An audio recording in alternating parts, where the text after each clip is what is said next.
Good evening. Welcome to Fiona, Furey and Friends. We are coming to you live from the Boca Creative Studio in Sea Point, Cape Town. So if you hear any bustle and noise and background stuff, it's because Sea Point is very vibey and also very hot. So I'm so excited for tonight's show. February in Cape Town is Gay Pride Month. So to honor the tremendous creative force that pushes the arts around the world, not even in our country, it would have been remiss of me not to have an all-gay panel to launch Gay Pride Month. So let's start with our comedian from this for this evening, one of the funniest up-and-coming comedians. I don't even want to say funniest gay comedians, because actually he's one of Cape Town's rising stars. Funniest gay comedians then. Mr. Eugene Matthews. Hey Fiona, hello. Hi. Fabulous to be here. I'm so thrilled you have the show. I love it. Thank you. And my second guest has been called a drag mother by Sivangesi himself, one of the pioneers of drag and one of the most sensational divas to come out of Cape Town, Ms. Manila Von T. Hello, everyone. And I cannot do a show on gayness, on queer identity, on anything gay without bringing in Dr. Luando Scott, because he literally has the PhD. He is the doctor of all things gay. Please welcome Dr. Luando Scott. Thanks. So I actually was going to start with you, Luando, because the doctor I wanted to ask you, you know when Joe Biden was running for president, and his wife, Dr. Jill, they were like, you can't use the doctor because you're not medical. And I was like, listen, if it was me, I'd be like, doctor, yes. Checking in for flights. Hello, I'm a doctor. Is there a doctor in the room? Yes, me. Save a life. No, it's just for the upgrade. But I noticed that you do use yours. Yeah, I do at times. It depends. I mean, it's all about setting, I guess. If you're in a kind of professional environment. Like, I wouldn't use it here. Necessarily because, you know, I'm amongst queer friends. Yeah. That's when you should use it. Doctor. No, yeah. So, yeah, I mean, in a professional setting, for sure. But other than that, no. But also, I mean, I like it, actually, you know, picking back on that when doctor, because it actually removes you know, the kind of gender-specific pronouns, right? Because the doctor could be, you know, any gender. We're allowed to So be there's doctors something now, really the nice ladies. about using that title where, you know, when you're not gender non-conforming, then you don't have to actually be a he or a she or, you know, whatever else. They. Yeah. What, it's actually an interesting topic because it's become very popular now, and I think there's a lot of kids jumping on this, like, I'm also gender fluid, but actually you have always been, I just feel like you went though. No, Say it. Say what you want to say. I don't want to say Why are you being Say it. PC? I'm trying to think of the right term. I don't want to. You don't want to be cancelled. No, Fiona, There what is was that, that? eh? There is. No, Look, but if you say the wrong thing, we will happily rectify That it. no, one. but I don't want to sort of label you and go, oh, you've always been gender fluid, or I don't want to put you in a pigeonhole or something like this. But you always have been so beautiful and gender fluid, the way you live your life and the way you present yourself to the world. And yeah, I mean, I think you were way ahead of the cool train, if that makes sense. Is that a statement or a question? It's a compliment. Well, No, thank you it's a very much for that. compliment. Yeah, I mean, it's, you know, it's interesting because, you know, you say like there's almost a kind of a trend, which I suppose in some ways it's a good trend, right? In that the kinds of boxes, right? In that, as you said, the younger kids, which I don't know if some of us belong there anymore. You know, they kind of, you know, they're making us question these things that we've taken for granted around gender and sexuality and how to identify and not.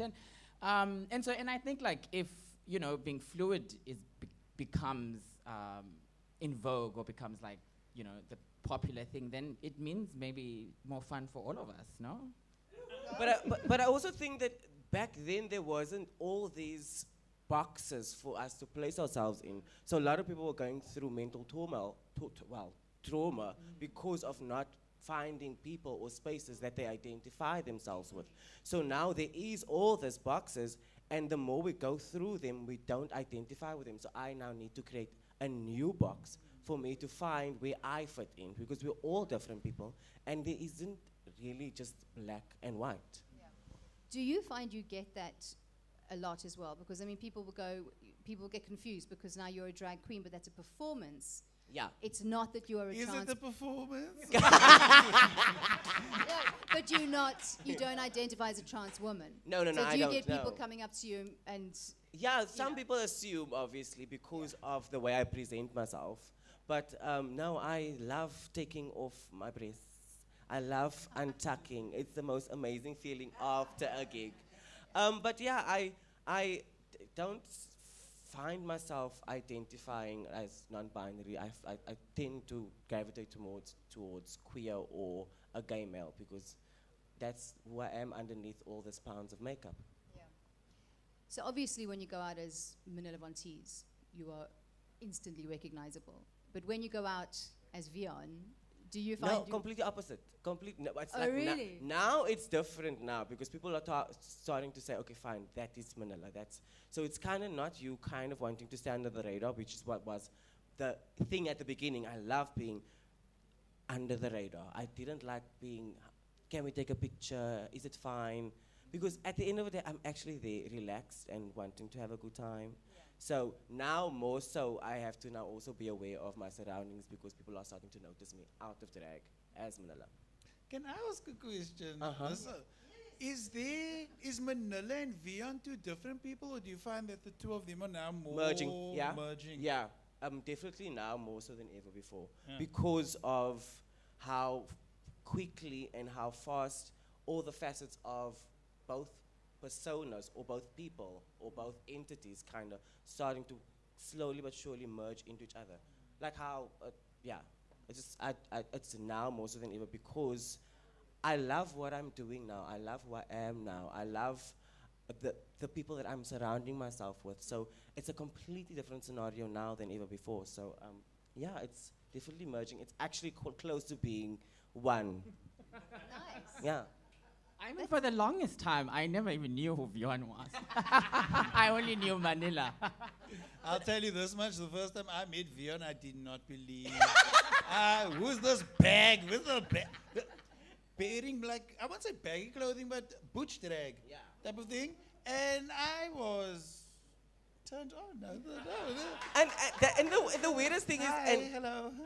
and that's how I get that often. Like, so now who's this? Oh, it's Manila. Okay, no, because someone also called me bipolar once, because they couldn't understand the personality swap from Vion to Manila, where I am very introverted as Vion, and to myself, where Manila is the outgoing, loud, in your face type of character. So it's often as the mind situation of trying to figure out, it's two different things. I don't even. But two becoming one. But Spice a lot Girls. of performers are like, I mean, Eugene, do you find that? I mean, specifically with comedians, people are always surprised when they meet comedians off stage or when they're not at a gig. They're suddenly quite introvert. Look, the way I am right now is how I am on stage. And it took me a very long time to merge Gina, the big Sasha Fierce person that lives inside of me, that I need to unlock before I go on stage every time. Somewhere along the line, that just became really tiring, and I wanted more of Eugene to come out on stage. So then I started adding elements of Eugene into every performance, to the point where it's more balanced now. So if people meet me off stage, I am more like I am off stage, on stage. I hope that made sense. But do you feel that whenever someone obviously but know that you're a comedian, do you always feel like you need to be on all the time? I refuse. Because Pay me my rate and I'll be that's on. me. Thank you. Because that's me. Whenever they find out I'm Manila, and then they want you to be Manila, and I'm like, but that's I'm not in character right now. I don't have a wig on my head. I'm bald. How can you expect me to be fierce while I'm bald? Well, you are fierce.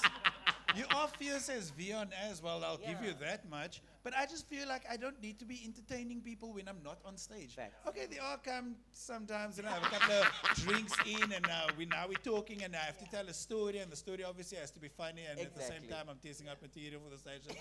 As one does. So, but I prefer just being the laid back, I won't say introvert, but I like observing what's happening, finding out, oh, there's a story gonna go over, type of thing.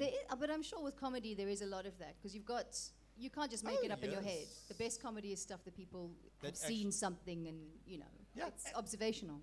And yes, I won't say, I can't call it a stigma, but there are a lot of comedians who people expect them to be as they are off stage. Like on stage, off stage. You know what I'm trying to, please, everybody knows what I'm trying to say. And it's exhausting. It is exhausting, but also it shows that there's interest in you as a comedian. So go there, have the thing. Yeah. Just be yourself. You should be funny off stage as your normal self before you are funny on stage. Like I feel like most comedians that I know are funnier off stage than on stage because then they're just letting go. They're just being themselves. Yeah. Yeah. And on stage, it's the performance, and we know. Like I've watched a lot of my peers perform, and I know the jokes, and I'm like, okay, I can see the way this joke is going. But then you get them off stage, just regaling a story to you, and then I like this one better. Yeah. No, it is. I find that as well. Either that or they just mute. It's like, like, hi. Trying to make a stone bleed. Buy a ticket. I actually owe you my comedy career. If it wasn't for you, I wouldn't have. Yes. Let's go. This could have been 12 years ago. We were in Stargazer. Fiona Furey was in Stargazer. that July, This is August, 12 and years ago. September. So I just had this feeling that I really want to give stand-up comedy a try because I can tell a story. That's one thing that everybody kept on telling me. You can tell a story. And then I told you one night at the bar, and you were like, okay, I know some people. Come, let's go. Let's go on Thursday. All right. This is let's go on Thursday. And then the Thursday we went to the River Club, and then you introduced me to a couple of people, and not long thereafter I made my debut on stage, and I haven't left since. Beautiful. Yes, thank you. I'm not that Listen. successful, but thank you for helping. No, you were very funny. You were always very funny. And the thing is, you procrastinate because I think you often kind of don't push yourself, and there's no time. Like with this show, it happened within 2 days because it was a Friday, and Adrian said, let's shoot a show. And I was like, okay, how many weeks? We start on Monday. And I was like, okay, let's do it. And I think sometimes we need that. And then I Yes. knew that you would take a long time. However, I am not going to claim any credit because it is sheer talent and hard work that has got you where you are. So thank you very much for saying what you said. Had you not But taken me I with you, will I probably not- wouldn't have ended up there. No, but So, I will thank not you. take credit because I think you Are know, you blushing? I am. Oh, so cute. You know when you do something for someone and you don't expect to be like, I don't expect you to thank me. No, it's something I will never forget. It was just one of those things. Anyway, let's change the subject. No, thank you for saying it. But I'm so glad I did bring you and introduce you because you are really, really funny, and I had to get you out of the taxis. So Not can the we taxis. let No, us I was a talk cab about driver when she took me. Oh, to the I almost comedy thought you club. were Gachi. That was high school. That was high school. That was high school. Because Eugene used to be a meter taxi driver, and a lot of your comedy, when you first, came out as a comedian, was about being a gay taxi driver, and it Yes. was really funny. It was hilarious. I should bring some of that material back. Actually, I There's mean, a it's couple of fun as hell. Scandals that happened that time. Ooh, that was a different world. I mean, this is like 12 years This is ago. way pre-Uber. I mean, just the before term Uber. meter taxi is. When last did you see a meter taxi? We're using our e-hailing cabs because I'm not going to mention any of their names. First endorse us, pay us some money, and then I will use the U word and the T word. No, it's P now, not T. And the Yes. D word. But I mean, you must have seen. Not the D. Oh my goodness, I'm getting lost. Alphabet, LGBTQ, D play, XYZ. We were talking about a different D. Yeah. Eugene, We Eugene can't was- mention the names. I'm not going to go with the D. We had that on a previous show. Yes. Lee Brembridge came on the first show, and she does the podcast called Bareback Stories. And There would be a D in there, honey. yes. Tell me And- more. Tell me more. And the comedian on the show was KG and Kino Lee Hector as our singer performer. And they thought it was hilarious to keep going back. I was like, guys, stop. Please stop talking about sex. My father is watching. Your father had so- sex to have you. so Exactly. He never did. let's normalize these things. Exactly. No, but it was quite funny. But so I was like, oh God, we're not going there again. But that's my D story. Anyway, Dr. Scott. That's another D right there.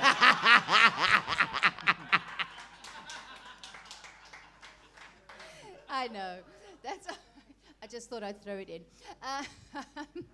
We are going to have a quick break, but when we come back, I want to talk to you about your thesis, which is like phenomenally interesting, and also all the work that you've been doing and triggering people left, right, and center in such a gentle and beautiful way about that's a refreshing queerness in change. Africa, about white fragility. Don't upset me. And about and queer identity in a post-colonial South Africa, which is a very interesting conversation, and we will be back with that just after the break.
Maurice Merlingson's mind swirled with ideas, So, what's the story, Morris? but it was never the right time to share his work. The demand was only a distraction. Darling, just share. Dad, I have a story. With innovation as his only destination, he set off for new discoveries, a land of uncharted stories.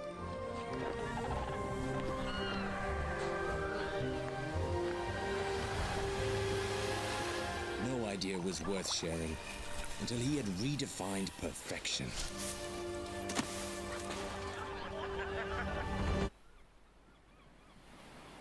But the perfect discovery had left him behind. Hey, you look like you've been on a journey. So what's your story?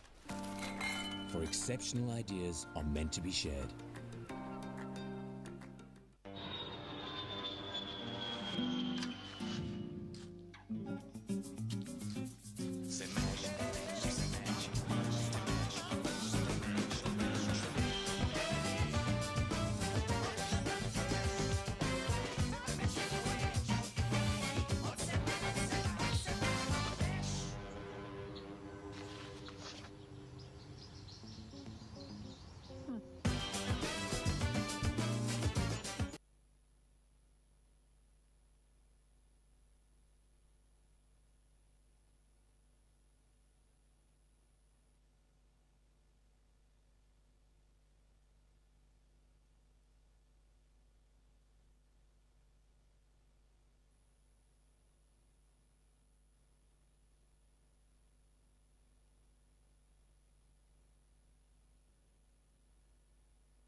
Welcome back to Fiona, Furey and Friends. If you are just tuning in, we're coming to you live from the Boca Creative Studio in Sea Point, Cape Town. And in honor of Gay Pride Month, we have an entire guest panel of LGBTQA+ guests. You can end by Q. LGBTQ No, is fine. I ended by Q last time, and I was told A+ as well. A, who's the A? AI+. Okay, AI+. Let's do this. I'm about to get who's the A? The asexuals. The asexuals were claimed. They didn't come be part of us. We just grabbed them. Asexuals, you also come to You us. also come to us. Where do you identify sexually? I don't at all. It's fine, just come. I haven't met an asexual yet. Have you? Well, maybe you've met one, you just don't know. Exactly. There we go. Okay. Exactly. That's interesting. But there we go. But just question. So, asexual definition? You don't like anyone. You like people, but you don't want to sleep with anyone. You're not sexually attracted to male or female or gender non-conforming or gender neutral. So what do you do? Watch TV. Can I blow your mind? Can I blow your mind? Never my mind has been blown before. Can I blow your mind? You also get autosexual where you're only attracted to yourself. I think I'm a little bit of that.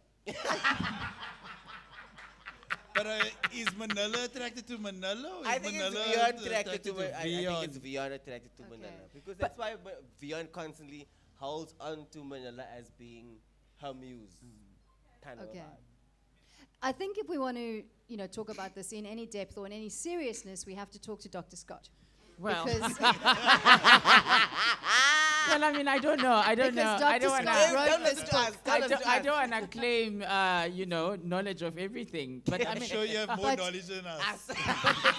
but there But is, I you mean, do there have a is an PhD in interesting this. question, right, about asexuality and whether it does belong in a thing or not, and in the sense that, well, shouldn't everything be on that list, really, right? Because if you really think about it, even heterosexuals is a sexuality, right? Exactly. And they also exist in a certain kind of spectrum, which means then really we are all in the alphabet soup, right? So that's true. yeah, so it's so then not wanting sex or not feeling the urge to want sex belongs in there just as much as people who like opposite sex. Fair enough, I suppose. understand that. The way I understand LGBTQIA+, thank Well you. done. It's everybody except the cisgendered heterosexuals. Yeah. Everybody except them. Yeah. So we are being exclusionary, basically. Yes, no, I get that, and I mean, Somebody And in the the wo- audience just said, and you should be exclusionary. Ooh, okay. But I mean, I think the point is exactly though, right? I mean, we understand why we're there, right? In that there's a history of the heteros being heteros, but the point of the matter, I mean, the fight that we're fighting is that sexuality is complicated, right? And people exist in multiple ways and express in multiple ways. And so not liking or not wanting is also an expression in a way. And so, and A very powerful expression. I yeah, think. right? And I think also then, and I mean, I'm bringing the heteros in the sense that to actually also break with that, they exist there, and then because it's all in there, because I mean, heterosexuality itself is fictional, right? I mean, it's a story that Fictional. heterosexuals tell themselves, but even they exist in a very It's a spectrum. multipleness, and they, the kinds of shit that straight people get into is. They do what we do. Girl. They do what we do. And they do it to Girl. us sometimes There too. we go, right? There we go. Facts are facts. There we go, right? Facts So are facts. so then I so would then. have never sex life if it wasn't for straight men. Oh, now you see the line. Now we're Wait, gonna what have channel been is this thrust. really on? We Line need has been names. crossed. We need names. Yeah, and digits, please. What I think you've already gone there though. What I was going to talk about is a lot of the topics that you write about can be quite triggering for a lot of people, and not. So you talk about being a Black African queer identity, And then you talk about white fragility and a whole lot of stuff. But you're not combative.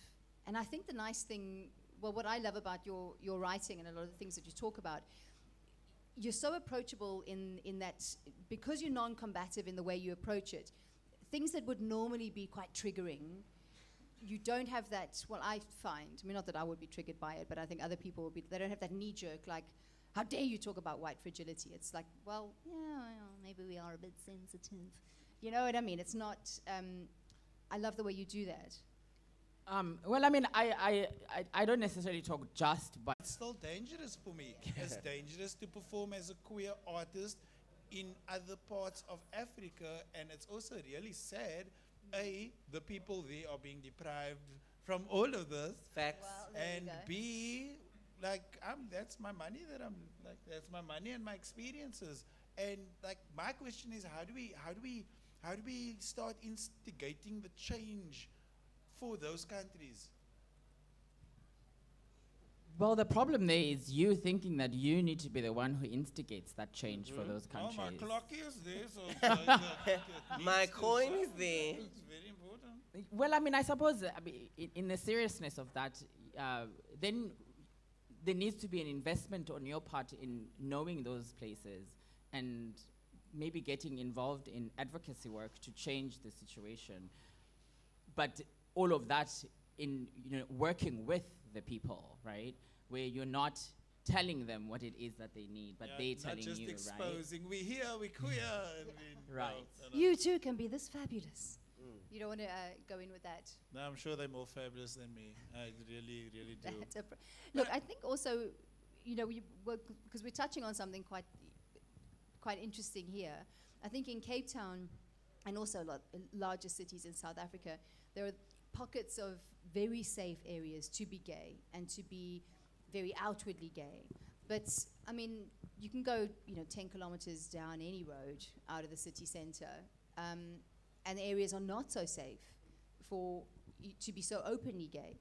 I was going to ask you, Manila, how, because you went on South Africa's Got Talent, SA's Got Talent. I mean, first of all, around here, around Sea Point, it's very easy to be a drag queen. There's a lot of other drag artists, there's fans of drag, it's quite a, and there's the little gay village. I don't know if that's still a thing, but No. oh no, it was my favorite place. But you know what I mean. But it's very, it's not only accepted, it's loved. It's celebrated. It's celebrated. Yeah. Thank you. But to go on a national television show where now you're talking to like little dorps out in the middle of nowhere who've never seen a drag queen, who never heard about a drag, who don't know, and now you went on TV to be like, hi, and looked amazing. It was such a brave thing to do. Well, it's interesting you saying a brave thing. I didn't ever think of it as brave. I just thought of, I want to showcase who I was and just present myself as well as my community, because for the bigger scheme of things, we're always laughed at on that big stage. So for me, having to go in there and say, you know what, I'm not going to go in and wanting to be laughed at.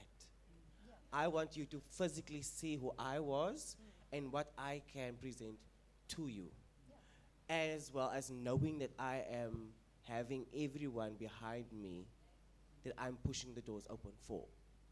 Kicking the doors open. Yeah. It was amazing. And the whole process was insane because I didn't have my support structure with me how I normally have them, because it was in Johannesburg. So Barry was probably the only person there with me and my dancers, and some of my family and friends came to fly up just for the show. But during the week when there was rehearsals and things, you were alone in your hotel room, and just feeling the love from my community by constantly messaging me to say, you got this, you have it in the bag, we're there with you in spirit. That was the most amazing feeling to me, and that's inevitably what kept me going in the competition, because of my love from my community that I was getting at the time. Do you think it opened people's minds a tiny bit? So like your viewers out in the, Pofadder or somewhere, No, for argument's sake. definitely. Suddenly, Definitely, because- suddenly looking at it as because- an art form. Yeah, and also it's also the shift of what the norm has constantly been seen as what drag is. So it was a complete shift, and it was probably a mindset shift for a lot of people because it wasn't the norm.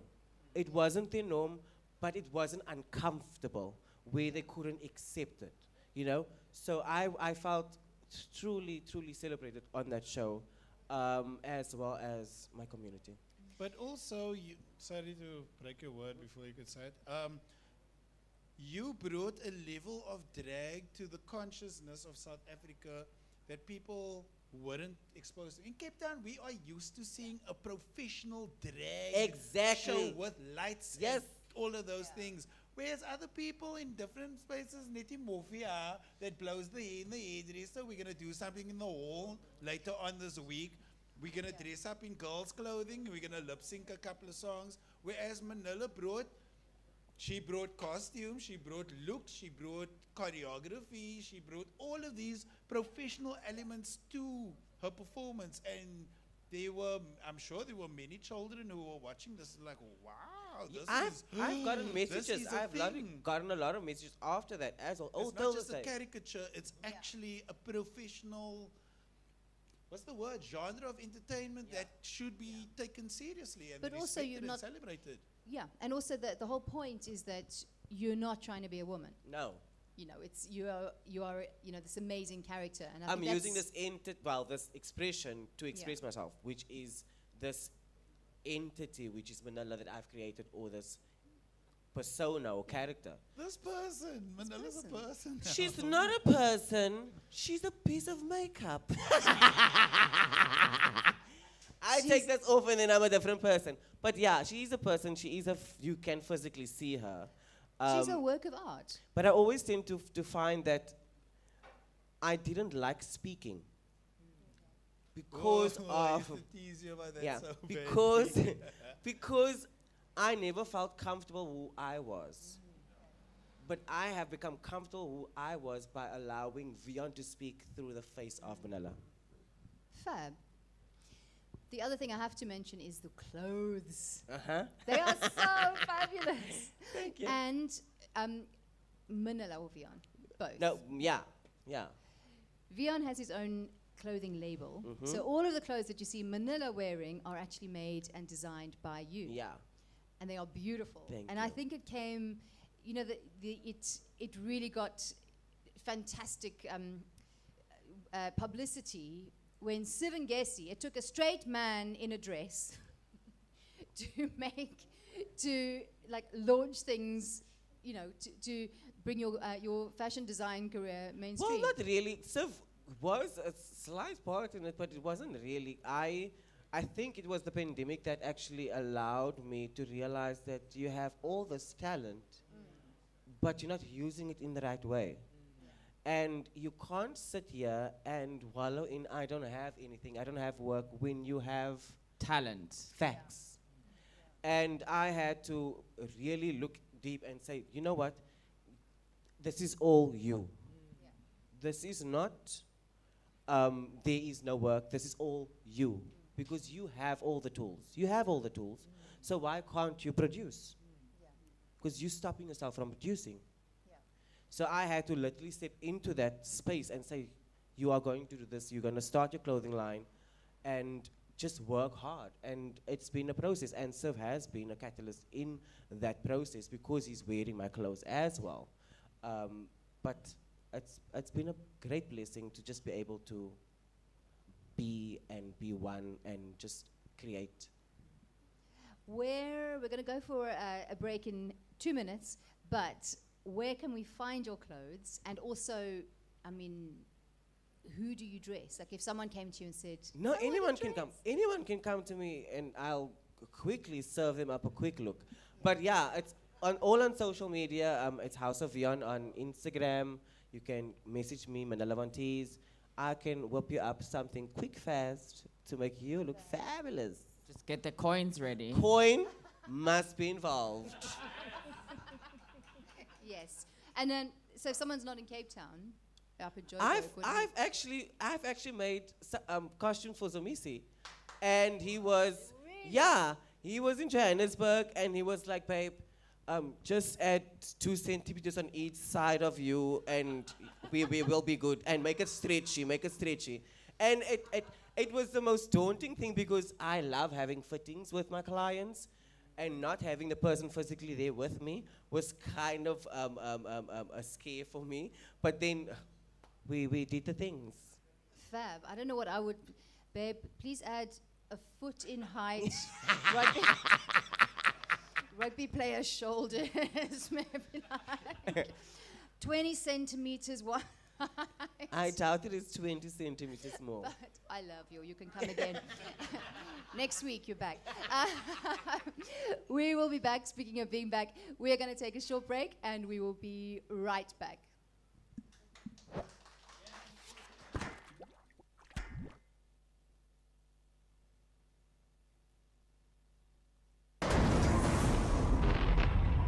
Hey, Mercedes, How can I help you? how about a car for those who set fire to the sound? Who cruise around town just to cool things down.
Welcome back to Fiona, Furey and Friends. If you're just joining us, coming to you live from the Boca Creative Studio.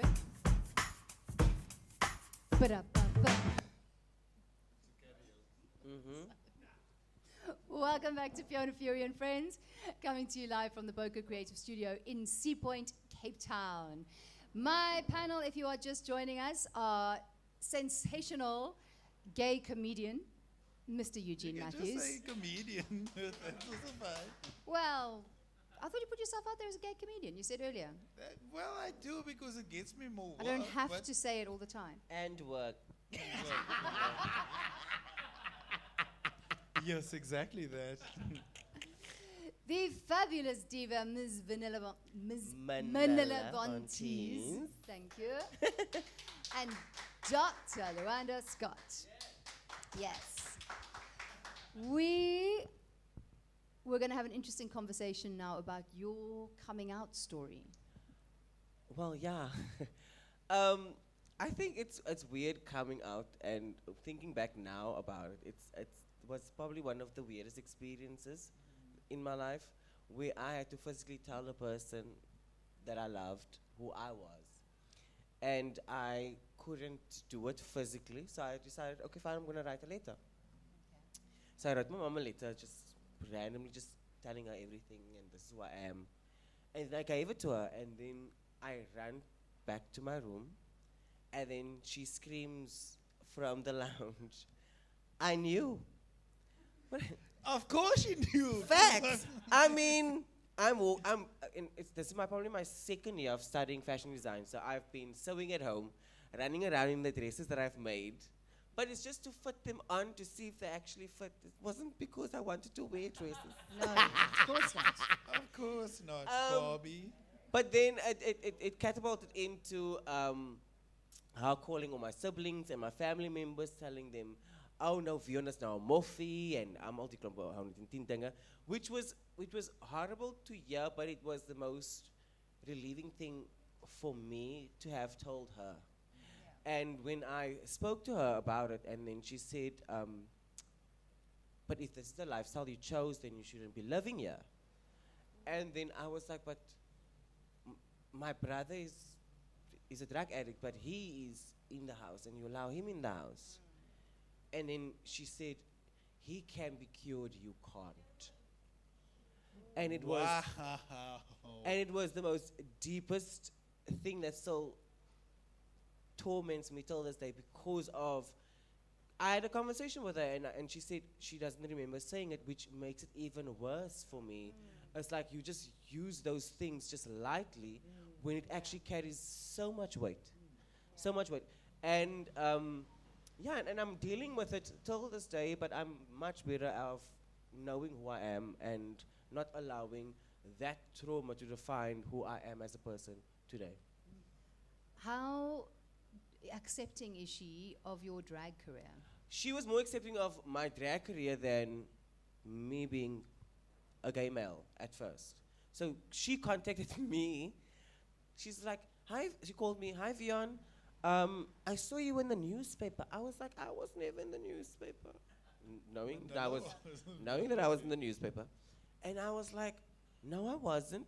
No, you were sitting next to this person and that person, because obviously at the bottom of the voice pictures, there's always sitting on the above left is this person, then that person, then that person. And I'm like, no, you sat next to this person and that person. And I was like, oh, shit. And then she was like, no, you must come home with your hair and your stuff, because now she's thinking that I'm trans. Okay. Because of her understanding, because the only people that she knew that was queer was what she saw in our community. And it wasn't who she identified me with, because it was two different types of people, you know? And she's obsessed. They're obsessed with drag. She comes to my drag shows now, and then she was like, no, come with you. And then I had to explain to her, listen, it's not the T. It's not the T in LGBT. Yeah, I'm still my G. I'm still a G, the OG. So it was a lot of conversations, and they they still have moments where, because obviously I still have my stance of them having their gender roles within conversations, and then I have to tell them no, that's not how it works. Because I'm in the vicinity, so you can't say things. Because oftentimes they do say things that's sometimes uncomfortable, but I don't want them to go have those conversations with other people and then say, Manila's mom said so. Because I okayed it. So it's a process, but I'm really, really happy that we got past all the things. Because I didn't speak to my family for 2 years after me coming out. Yeah. And you had to come out. You had to come out twice as Manila and as VK Vion and as Manila Von But Tees. Manila was easier than Vion. Manila was hands down easier than Vion. Hands down. That is fascinating. It's the weirdest thing. It was weird. But it's, I also find that, okay, when you came out back in the 70s, things were so different back then. I feel like things were different. It's more normalized. Like by the time you were Manila, time passed since you came out as Vion Gay to when Vanilla started being a thing. Yeah. Time passed and she was used to the idea. And I find that our parents, not our parents, but older generations, they don't know how to say sorry. They don't know how.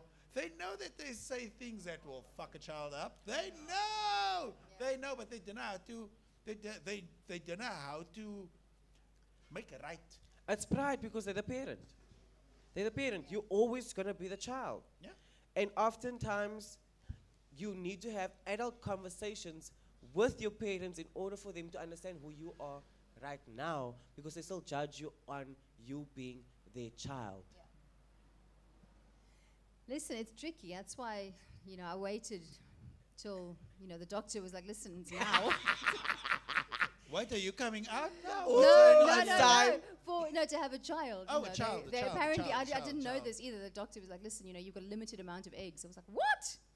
That's it. I was like, okay, well, I'm waiting till the very last one, and then I'm going to have a kid, which is, kind of what I did. Because of that, because you can potentially really destroy another human being. Yeah. And oftentimes, people don't know that they are all together to be able to raise a child.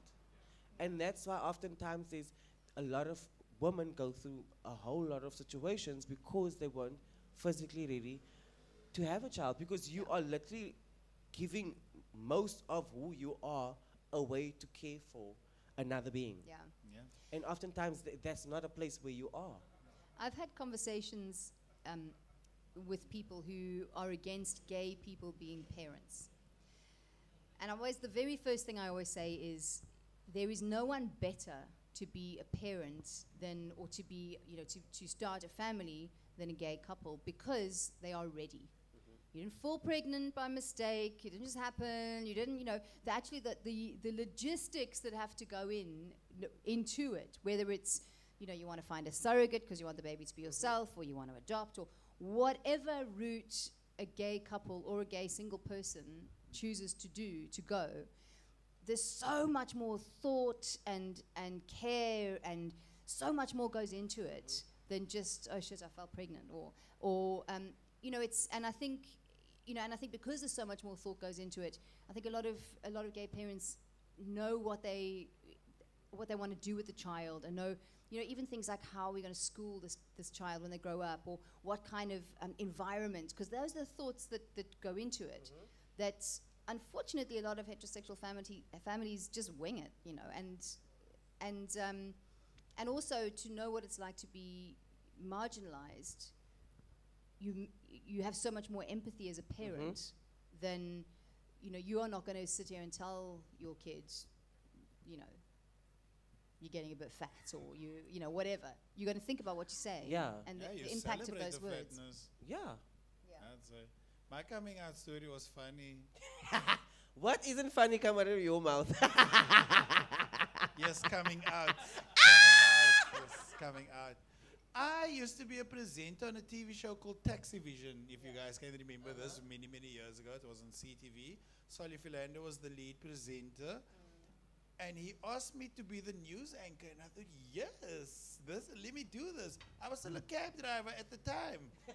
But I thought, let's do this. I can start my shift a bit later. Let's do this. So I gave being a news anchor a try. My first try was horrible because I was well aware of my mother watching it, and I was still very, very deep in the closet at that time. I would be this stern, boring, quiet, deep in thought, always reading something, always eating something person. And then when I leave the house, I'm the most flamboyant person on earth. These were the two characters that I had to play. Not characters that I had to play, but these were the two sides of Eugene Matthews. Then the third day, I decided I'm going to bring my news story. My lead news story was Bruno's death. Bruno that used to own Bronx. That's my lead story now. This is how long ago. So now I read the news. Bruno was found murdered, blah, blah, blah. We celebrate him because he gave us a space where many of us discovered ourselves and one another, by the way. And there's another story that I'm bringing, but I'm talking about gay stuff on live TV, and I'm so comfortable. I'm in my element. And then I say, I'm Eugene Matthews. Thank you for watching the news. Over to you, Solly. And then Solly says, you've been gay for a while. How long have you been going? I remember. To You know what? I remember that so well.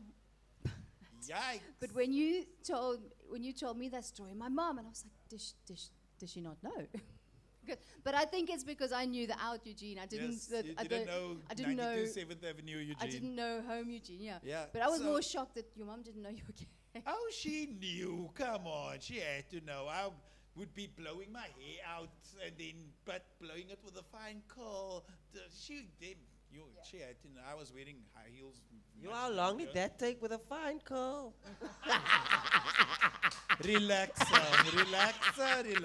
Relaxer. Then when the director said, okay, thank you everybody, and cut. And then I started scolding at Solly. How could you do that? You outed me in front of my mother. You robbed me of that experience. Blah, blah, blah, blah. July. I thought it was a conversation between you and Solly. I didn't think that it was a No, live conversation. everybody, July, August, September. everybody in that, the whole production crew, I'm sure there's still live footage of me screaming at Solly because he really did take that moment from. Yeah.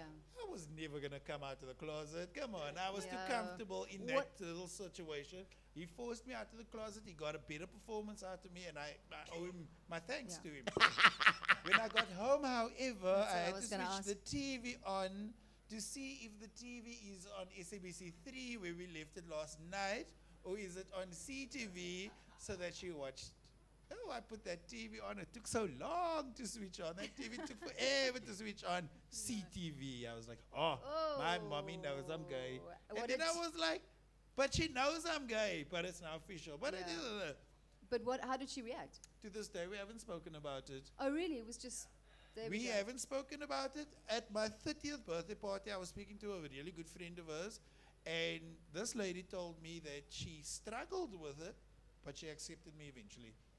Well, that's Like, really you good. don't have a choice. It's Yeah. me. How do you not accept And me? now, Oh, when you're what? at your mom's house, are you Eugene Fabulous or are you? I'm just normal Eugene. I'm still normal Eugene, and when I Okay. speak about my friends, I use the proper pronouns. So Yeah. sometimes I say they, Okay. and then my mother's like, "How many people were there?" No, okay, lady, let's Shame. explain Yes. this to Yeah. you. How, and it's much better.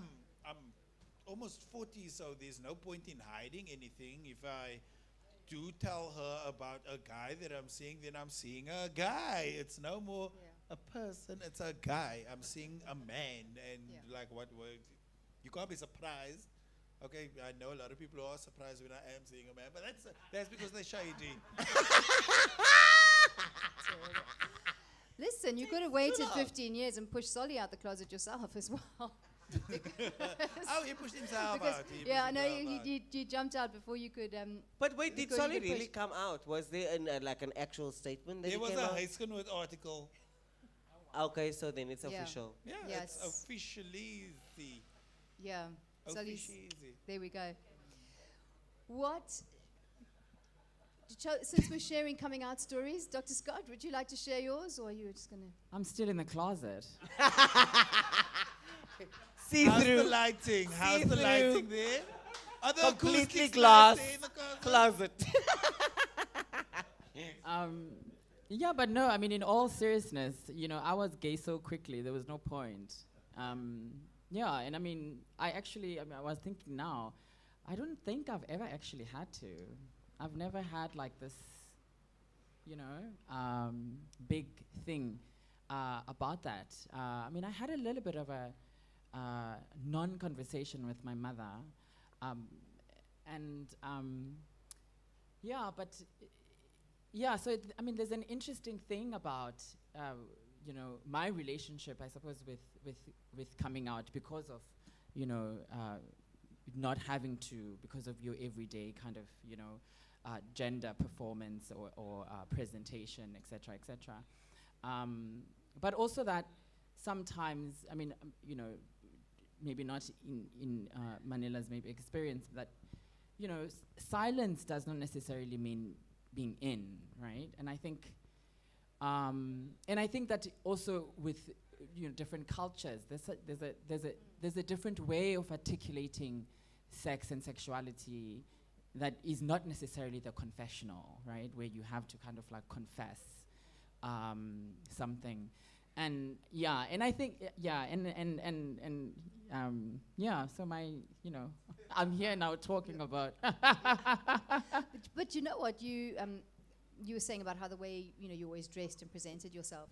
Something I loved, actually, something I do love on your Insta and on your blog, were your graduation stories. And I remember at the time, I think you put a thing with Pierre capped you. I was like, oh my God, I got all teary just watching the little clip.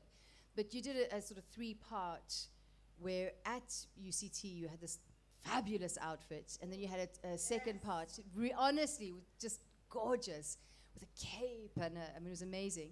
And then you had a second part somewhere else where it also looked fabulous. And then you went home, and you were quite serious. I loved it. You looked so, you were like, obviously, a traditional Xhosa outfit, but you look quite butch. I was like, wow, is that Dr. Scott?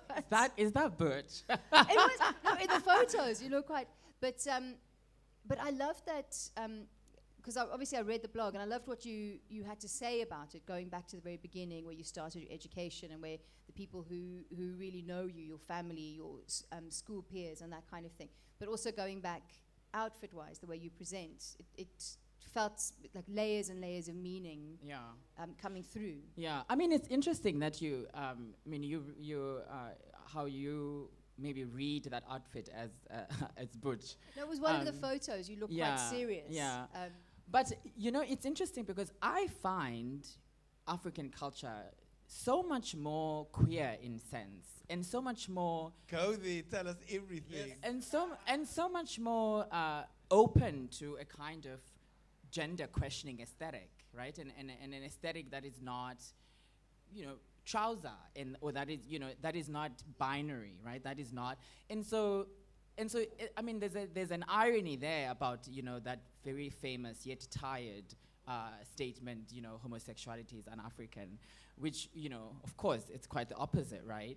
And so for me, it's, I mean, what you're articulating now, it's the most kind of, you know, obvious thing, because for me, the culture itself is so much more flamboyant. And so my queerness within that finds expression so much simpler. And so I can go into it with my kind of, if you want, gender non-conformingness in a much more easy and simpler way. It is when I have to deal with corporate structures and all these other spaces that other people think they are so much more free and so much more liberal, that actually you start running into problems, because then you need to kind of go into the binary. Then you actually need to go into, you know, presenting in certain ways. And so like, so when I think about, you know, Xhosa stripes and the, you know, it's so much more lends itself to being disrupting or fluid, if you want.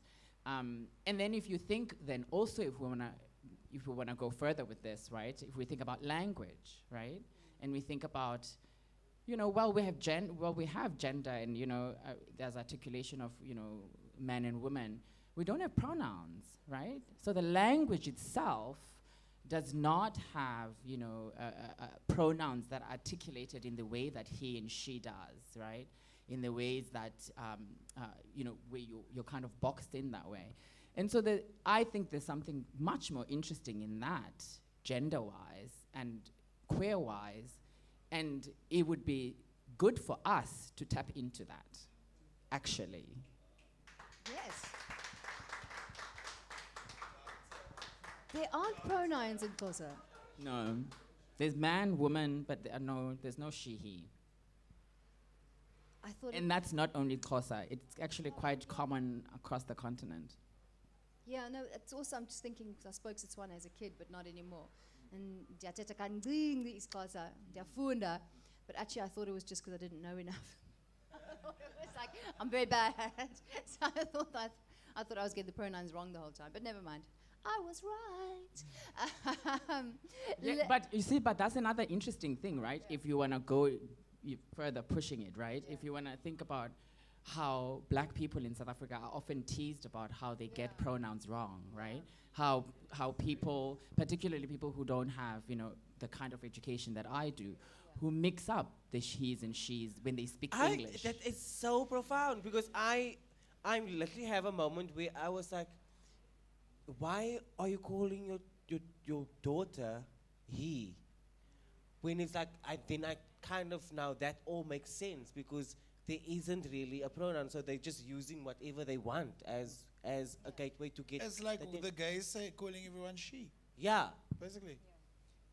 I wouldn't say that, but yes. I tried, I don't have a doctorate. There is some pushing there. But yes, I mean, when you think about, how people in there every day, right? How they mix up there. Because if you grow up and that's all the language you speak, he and she is not what you use to kind of refer to people. And so then that also makes the trans conversation a bit complicated, right? Within the vernacular sphere, right? And so then it becomes quite important for us to be a bit, which is why I was saying about, like, it'd be amazing for us to actually really think with the culture and what the culture has done or is doing in giving us a way into that gender already was fluid, right? And that it is, kind of certain people who came here in a ship and who introduced, categories. Yeah. What people And made the man more powerful than the woman. There we go. Yes. When we know it's the other way around. There we go. Thank you. Exactly. Where they make the top small. Anyway, sorry. Now, there is another topic for another day. Oh, that Topic. topic. Not on this show. Then it would be called Fiona, Furey, and those people. Who are they? What are they doing there? Fiona Furey is cancelled. No. Let's talk about gay pride. Obviously, the reason we have the reason we... Can I just, sorry, but Yes. it's Cape Town Pride. It's Cape not Town gay Pride. because now you're being exclusionary about it. Yeah. Because it's LGBTQIA+. Plus, yeah. If you call it gay pride, then it's just Gay people. myself and Manila will be there. Yeah. Okay. It's the LGBT, so it's everybody, it's Cape Town Pride. Cape Town Pride. I Yeah. stand corrected. Should I we had to talk let you about know. Cape Town Pride? It's There we go. talk about Cape Town Pride. What are you all doing? Are you performing? I am involved in 2 shows at Cape Town Pride on the 16th. Myself, Shami Isaacs, Mel Jones, and Kenise Sirka will be performing at 021 Castle Hotel, the new 021. We're doing a stand-up comedy show. Every year, I used to put the show together, but then somebody else put the show together. So I'm not going to be a before part of the comedy. I'm a comedian now. I'm a self-ordained comedian. Nice. Well, we have people laughing right now, so yeah. Sorry, look, had I curated the show, I would have booked you. Done. But I was not. I did not know. So I'm booked to perform at the show on the 16th at the 021 Castle Hotel. Shami Isaacs is the headline act. Either myself or Mel are hosting. We don't even know. We should have more conversations about the show. Yeah. And it's going to be a lot of fun. Every year for Pride, I put the comedy show together, or this year I feature in the comedy show. And it's a love show. We are going to talk about queer love, which is something that I have not heard of on stage. Or something that you haven't experienced before.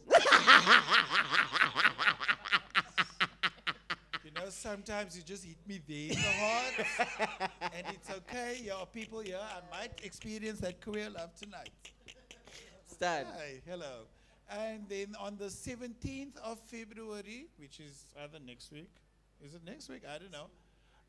Myself and my friend / co-producer, Nicola Date, we have a show called Break in the Closet, where we get people to come on stage and talk about their coming out stories, like we just did now, but it's your coming out stories in front of your friends and family, and it's such a cathartic show. Look at me using words that I never use on a Tuesday. It's a show where we can talk about our authentic truth, and your audience accepts it, we receive it, we accept it, we give love back. That is the whole thing of the show. And it's such a, I'm so proud of the show. We started it out at the Raptor Room. We moved it to 0 to 1 rooftop. Now we're moving it to the Castle Hotel. And it's amazing. It's going to be fantastic. And I'm very excited for the Pride edition of that show. It must be quite an emotional show. Yes. 'Cause I more- bring the yeah. laughter, and then I get off the stage, and then, Oh. because some coming out stories are way more dramatic Yeah. than what we Yeah. know. We don't know. I had no idea that was your story. Yeah. That's your authentic. I had no idea. I always thought it would be a lot of fun, but I guess not. So everybody has it's either really fun or not. Plain story. Everybody has their story.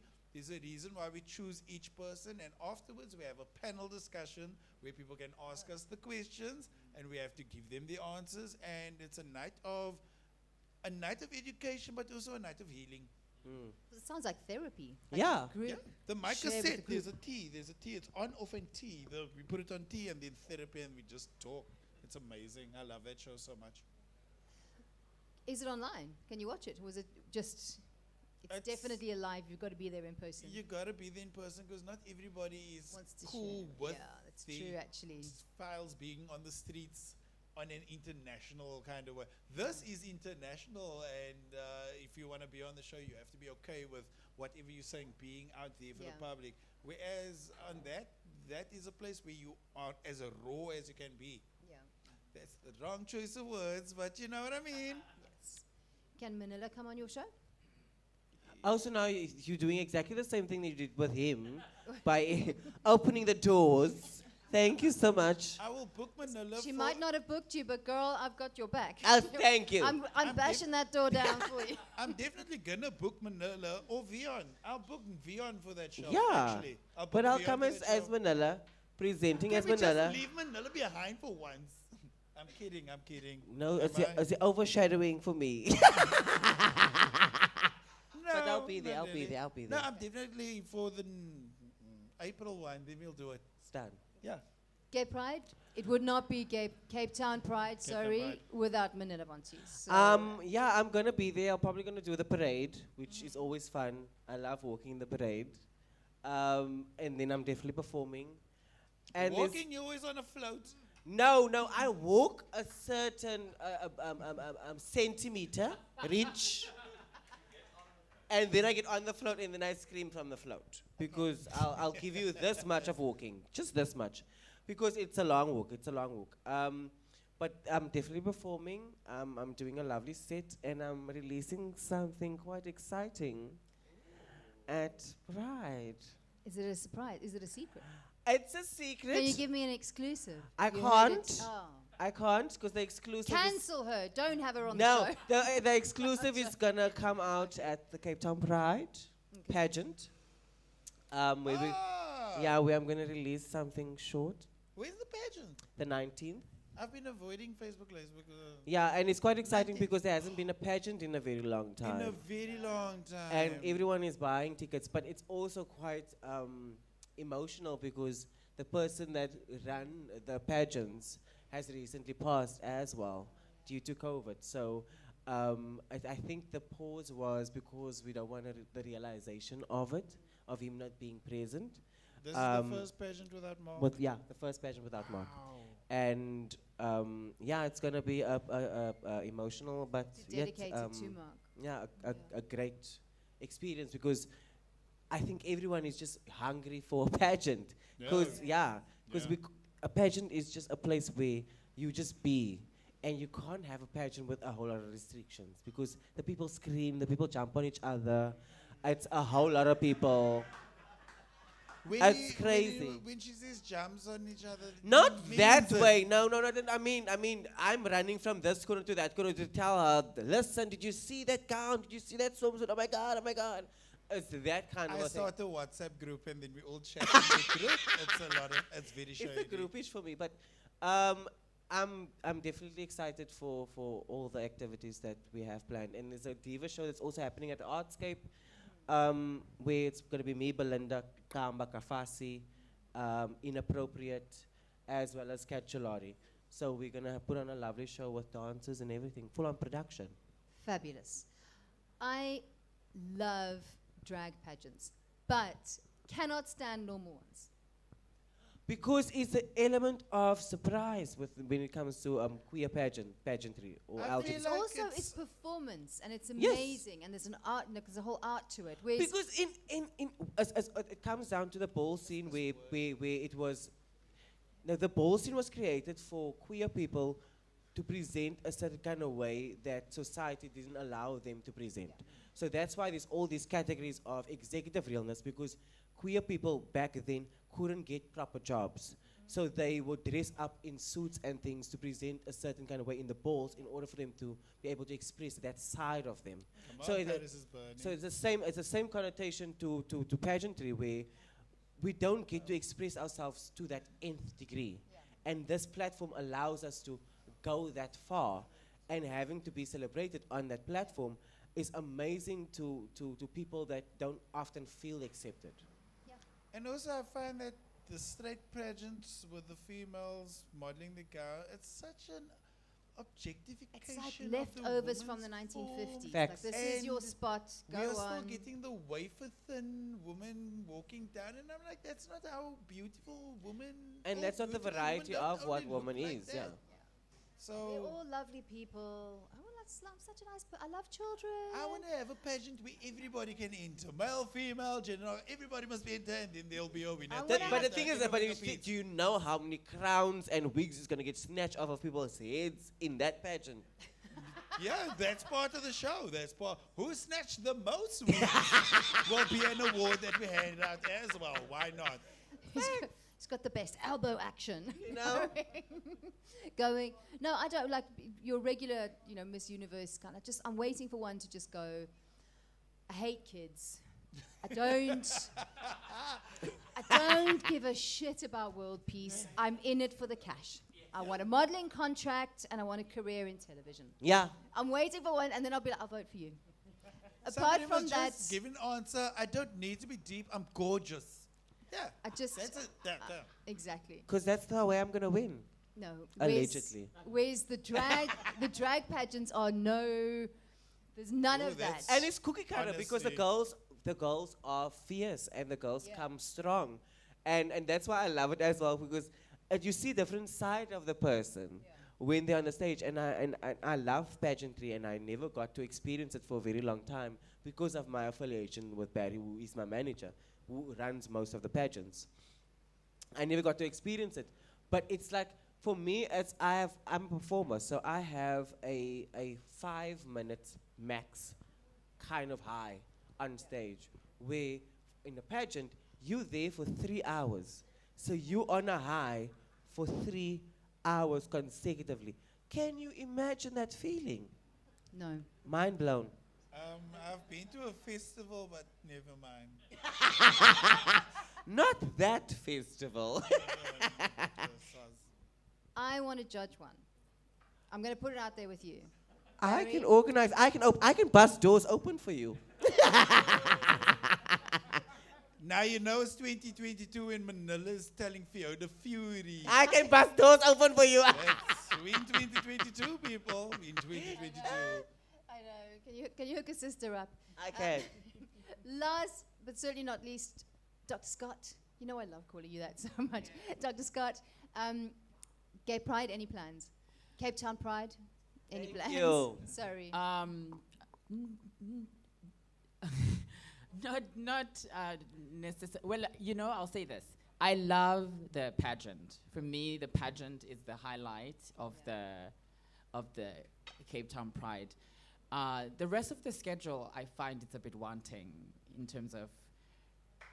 I was waiting for this moment to happen. I knew it was going to happen. Yeah, I mean, you know, I don't want to be controversial or anything, but it's a bit there needs to be, I think, more other things on the schedule that are not on there, that are you know, people Say of it. color centered. Yeah, say it. That are more about other facets of queer life, I should just say, right? That queer life does not exist just in Greenpoint, and that there are other ways of also demonstrating and having different. So I love like the comedy, and I love like the, you know, the pageant, because those particularly are quite particularly the pageant, intensely, you know, black girls and etc. And I think that the, you know, there's the kind of programming that Cape Town Pride has, which, you know, and there's been a lot of chatter over the years about it, and you know, it invites a certain kind of demographic, right? And there's a kind of demographic that is just not represented in that program. I mean, if you can look at it, it's not I'm not saying here it's something that's, you know, I'm not going on a limb, you know, it's just not representative of the kind of queer that we find in a post-apartheid, post-colonial place in South Africa. And I think if we are really true about getting to a place where there's a kind of insane freedom, right, where we are really thinking about, you know, the idea of, you know, the rainbow, if you want. I know I might be in trouble for that one. The kids don't like that. But like, if we're really thinking about, like, you know, fierce, fabulous, you know, and it's not. It's you know, and I think I agree with what you're saying, and I think also if you go back to why any of the prides started, if you look at the Stonewall riots and you look at the whole essence of what pride is supposed to be, it is to Honey, you don't have to go that far. Look at 1990 Johannesburg. Yeah. Right? yeah. But my point is, it is, you know, to give a platform to marginalized communities, and I think by trying to make it into mini Brighton Pride, it's not necessarily being true to what Pride is supposed to be. So actually, it's a good point. Right, and it doesn't mean, you know, people often read this kind of conversation as you're saying that it shouldn't be fun. Our essence is fun, Yeah. right? But our essence is also politics, Yeah. right? So how do we? I've had this. I used to be a radio presenter once upon a time, and I had an LGBTQ show, and the question was always, how do we get it right? And then Pride would tell us, step up. If you want this thing done, step up. Then I say, not everybody can afford to come to the meetings all the time. It costs money to do these things. Open it up, make it more accessible.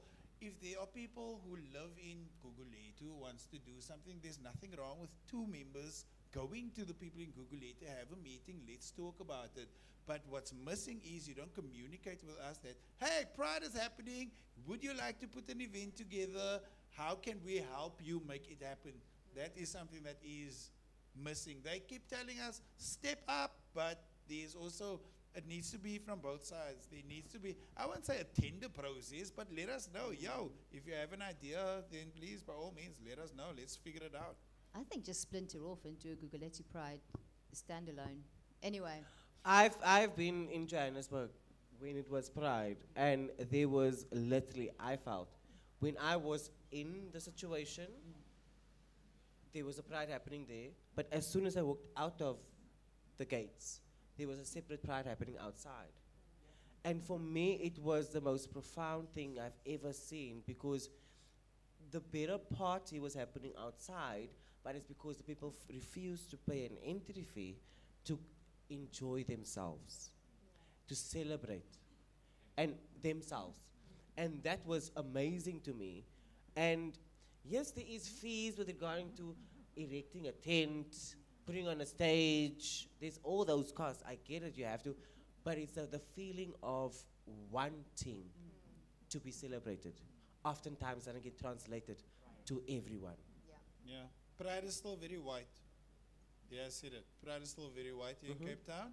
And little by little, I feel like it is getting better. It is getting better. It is getting better, but it's also up to more members of the community stepping up and doing something. But it's also from Pride side, encouraging people to step up. Yeah. At the same time, and also we've had the same people running Pride, the same people and the same people. So now we need the new blood to start getting involved. Facts. So it starts with the new blood actually getting involved, but Pride must make them say, yo, new blood, you want to get involved? Come get involved. So it is a give and take.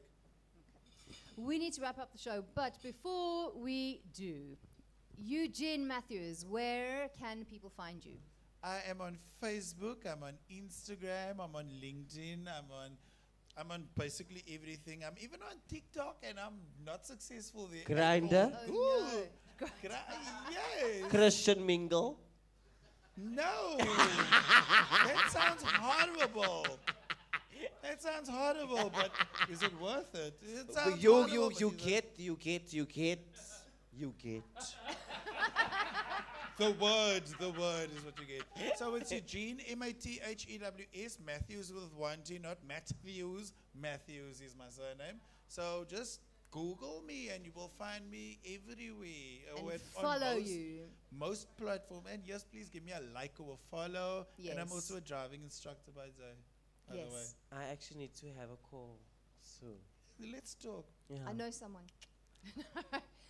Manila Vanties, there we go, opening doors. Manila Vanties, where can we find you? Facebook. On Facebook, I'm Vion Vinsel, but also I have a Manila Vanties page on Facebook. At Manila Vanties on Instagram. I'm on TikTok, but I'm hardly ever there. I need to get into it. Don't Because the kids understand need it. to see mama. The kids need to see mama. I think you would be fab on TikTok. It's for me, I overthink content way too much. And then I hardly ever post it. I literally have on my phone all boy videos of me doing transformations, but never girl about Manila videos of me ending the transformation videos because I never yet have time. Because I'm always in a rush. Because I'm always late. She's busy. She's blessed. Booked Yeah, and but you blessed. can find me anywhere. And also House of Vion, MVT Productions. Or just ask her where you are. And then And Go by. Just follow me on my socials. Follow My on the socials. socials. Thank you. Dr. Lwando Scott, At Luando Scott, one word, both Twitter and Instagram, and luando.scott@gmail.com if you want to email. And then 2 websites, www.queerconsciousness.com, and the other one is drscott.co.za. And this is where we find all your literature and everything. do go to Dr. Yes, Scott. and I mean I you really can am very you can Google. So my name really there's not, and if you Google my name, I didn't mean it like that. Oh my God. I was gonna say Google my name and Queer Africa, and then everything should come up. Facts. No, but a lot of... No, You it can is. Google me too. There's only one result. I think the Dr. Scott website is fab because there's so many really, really interesting articles that you've done to read. Also, I have to say, Luando's Instagram is a thing of beauty. Every single picture looks like a Vogue spread. It is amazing. So definitely follow Luando. Follow What's us your back, Insta? in other words. Luando Luan- Scott. Okay. One word. No doctors. No doctors on Insta. No doctors doctors there. on Insta. So follow us back, eh? I will. Follow back. Yeah. That is it for today's show. Thank you so much for watching. My fabulous panel of guests. Thank you so much for coming in. Thank you for Thank having you. me. Thanks. Thanks for having Studio us. audience, you are amazing. Speaking of follows, do follow the show on Insta and Facebook and like, subscribe, all of that. We'll see you next week. Bye. Mwah.